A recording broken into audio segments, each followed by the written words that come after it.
A one-stop shop for mental health and other services for youth is coming to downtown Bloomington. That's one of the things you need to know to start your day for Wednesday, June 12th. I'm Eric Stock, and this is WGLT's The Leadoff.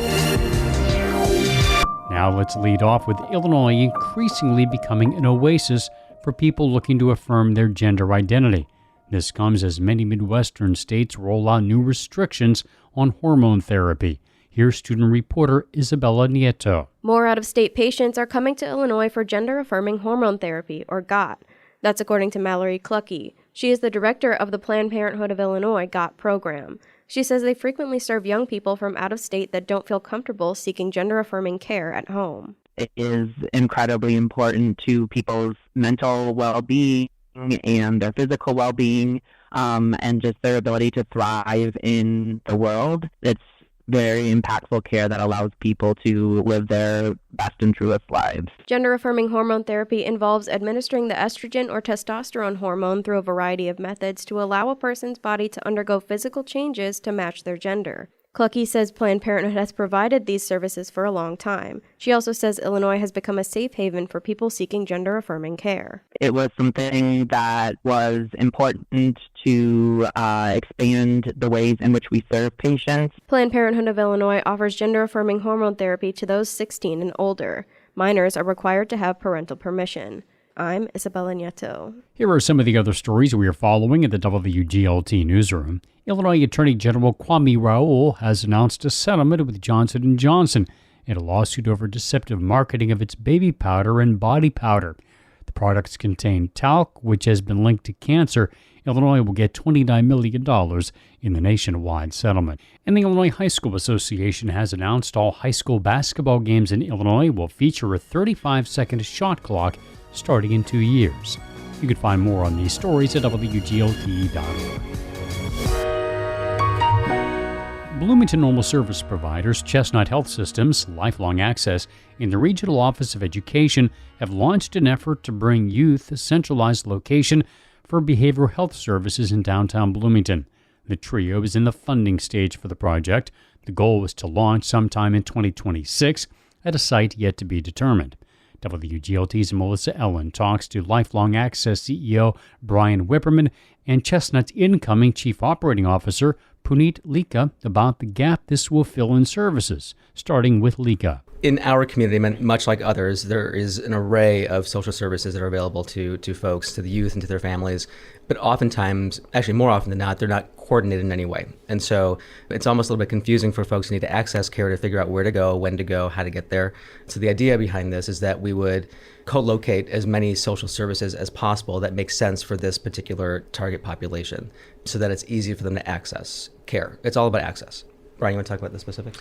As Puneet said, it's all about access to care, and somebody had planted this seed a long time ago in my head. Actually, our former ISU president kind of talked about this in a global term when I first met him, and it's kind of been rattled around in my head for the last few years. And Puneet and I'm very blessed to call him a really dear friend. And so as we started to just, talk about this concept, this idea, we started to put some finality to it, like what can we actually do? How can we make this happen? And so we started to think bigger and said, can we form a partnership? Let's just start with the two of us and say, what can we do together? And then let's look to our community partners and say, what don't we do that you can do that we can put under one roof to provide as much of that service as humanly possible? Because as Puneet said, this is something that's so drastically needed, I'd say all over our country, but yet it's just something our community seems to be asking us for. And so we thought, instead of waiting for someone else to do it, let's figure out how to do it ourselves. Yeah, we're trying to build as comprehensive of a continuum as we can in one building. And the partners, from my understanding, are Chestnut Health Systems, Lifelong Access, and then Regional Office of Education. But it sounds like it might be more expansive. Can you tell me about that?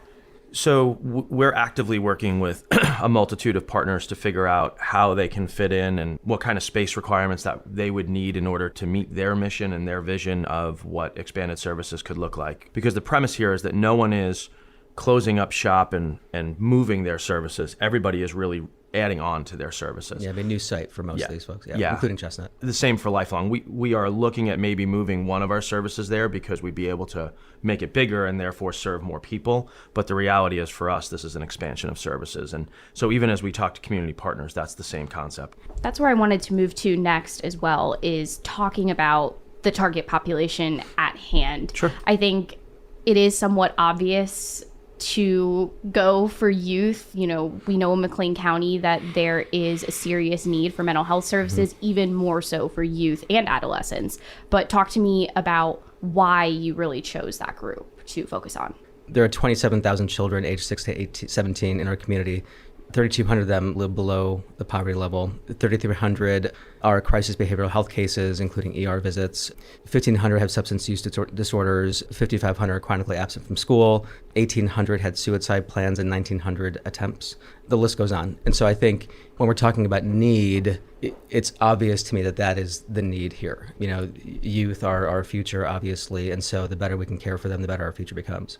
To add to that, I think, Panit and I are in a unique position because Chestnut and Lifelong do really serve kind of a continuum, right? We see youth and then we see adults in different varying ways.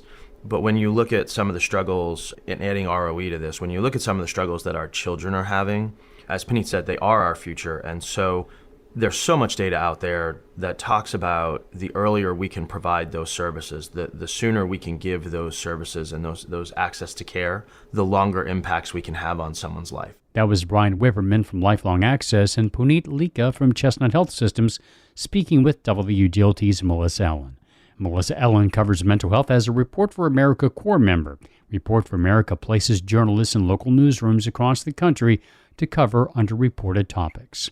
Support for WGLT mental health coverage comes from Report for America and Chestnut Health Systems, caring for the community's physical and mental health and celebrating 50 years of service. Before we let you go, the Unit 5 and District 87 school boards meet tonight. Both plan to approve updates to their annual budgets. That's it for today. I'm Eric Stock. You can subscribe to the Leadoff on the NPR app or wherever you get your podcasts.